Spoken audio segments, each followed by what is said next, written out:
Okay, we will be doing the hematocrit determination lab. So your hematocrit is your percent of red blood cells out of the full content or composition of your blood. So if you end up with 48% of blood volume that is red blood cells, then that is your hematocrit. Remember, it needs to be our red blood cells at sea level, normal location is about 44%. So if you go up in elevation, you will need to have a higher hematocrit because you'll need more red blood cells because there's less oxygen available. The lower below sea level, the less this percentage would be. So that's kind of the general idea. And of course, if you are anemic, and so it says here the average hematocrit for males is 42 to 52%. For females, 37 to 47%. And then it's lower than normal for those that have anemia because there's a handful of different types of anemia. That's going to be either a lack of iron, lack of hemoglobin, lack of red blood cells, whatever it happens to be. And then you have conditions where it's higher. So polycythemia is being above. Okay. So you can read more information about that. So let's go ahead and do our lab that's connected to this one. Okay, so we're going to drag a capillary tube down into our sample. And of course, if you did this in real life, this sample would, the blood kind of gets vacuumed in there. It's really kind of fun. We're going to put it down in our sealer. And what samples we're going to pull them over to the centrifuge. But there's going to be, this is our sample 1 is our kind of our control. Sample 2 that's going now is a healthy female living in Boston. Sample 3 is a healthy male living in Denver. Sample 4 is a healthy female living in Denver.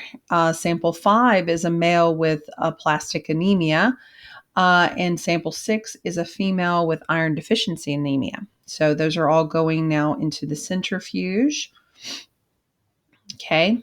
Now we're going to be pushing the start. In real life, these would centrifuge for 5 minutes. So of course here, we're not going to wait 5 minutes for fake centrifuge to work. So, but that 5 minutes represented the 5 minutes in real life.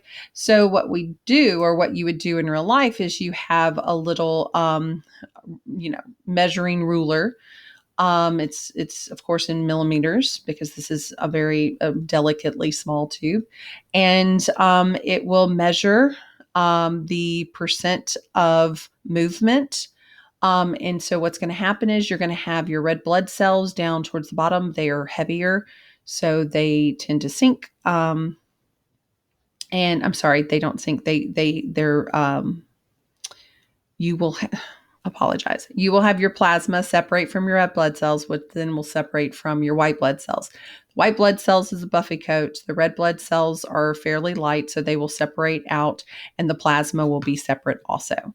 Okay, so we're going to record that data. Then we're going to pull tube.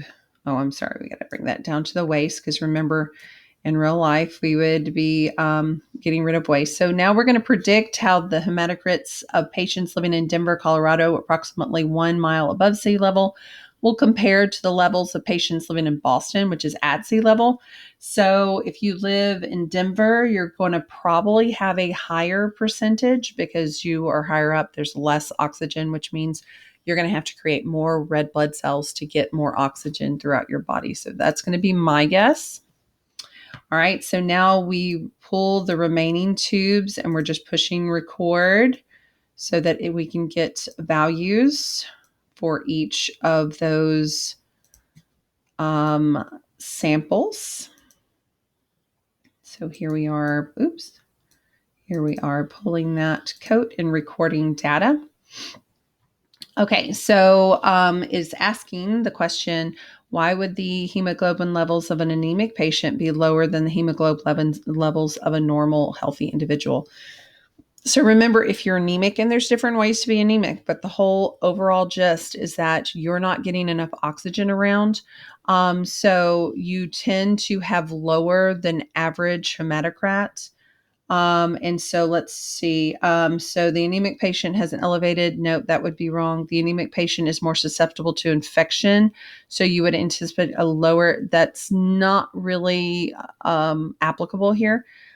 Because hemoglobin resides in red blood cells, you would anticipate a lower hematocrit level to coincide with the low hemoglobin level.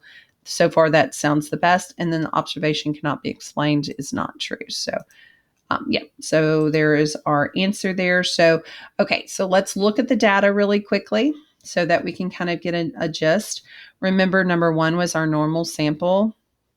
And we're seeing a 48 as that average hematocrit there.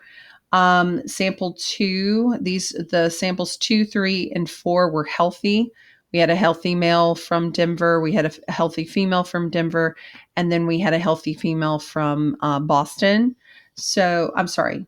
Boston was the number 2, and then 3 and 4 were from my Denver site. Sorry. So 2 was from Boston. Look, below sea level, the hematocrit is lower. If you're below sea level, you don't need to have such high levels of oxygen collecting cells in your body. But look at what happens to Denver. Denver male was 3 and Denver female was 4. Look how we went above our average normal temperature here.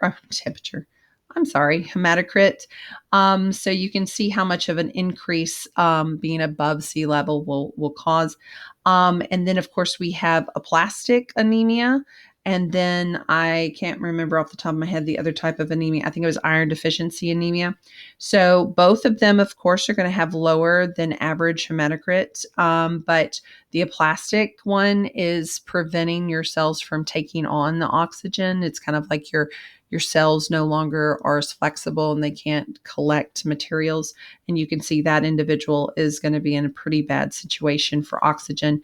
Whereas someone that's iron deficient, obviously you would want to be closer to 44 to 48. But 32 is not great, but it's not going to put you in as big of a bind as this individual 5. Okay, well, that was kind of the summary of the lab. I hope you enjoyed it. Have a great one.